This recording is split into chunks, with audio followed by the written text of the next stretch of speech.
Nous sommes toujours dans les salons de la préfecture pour analyser ce deuxième tour des législatives et on est avec le nouveau député de la deuxième circonscription du Rhône, Hubert Julien Laferrière, bonsoir. Bonsoir.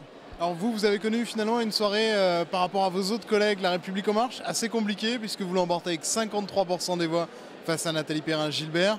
Comment vous expliquez ce score finalement, cette marge assez réduite alors que vous aviez une grosse avance au premier tour? Écoutez, j'avais une grosse avance au premier tour, mais on voyait bien que Nathalie Perrin-Gilbert avait une réserve de voix qui était plus importante. Donc je savais que ça allait être un combat serré. Ça a été, vous savez, une campagne vraiment de terrain, je crois, pour chacun de nous deux.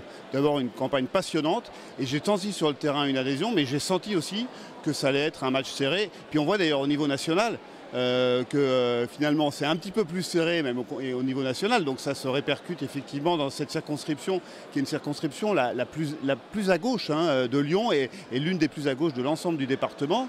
Et donc forcément, comme le discours qui était celui de dire il faut attention, il ne faut pas que Macron ait tous les pouvoirs, comme s'il n'y avait pas d'état de droit, comme si on n'avait pas une justice indépendante, comme si l'opposition n'avait pas de toute façon des vraies prérogatives, tout ça on le voit bien a un petit peu fonctionné et donc a servi la campagne de Nathalie Perrin-Gilbert. Mais bon, je suis évidemment content de cette victoire. Bien sûr, nous sommes tous préoccupés par le poids de l'abstention. Je crois que ça veut dire qu'il y a encore un long chemin pour réconcilier les Français avec la politique française.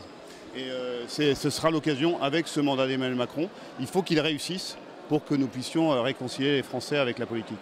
Un petit mot personnel, comment vous vous sentez vous ce soir? On vous a longtemps qualifié de variable d'ajustement de Gérard Collomb, qui vous sacrifiait toujours pour les élections et notamment pour des mandats de parlementaires. Comment vous vous sentez ce soir après 20 ans de frustration? À 20 ans de frustration, vous exagérez un peu.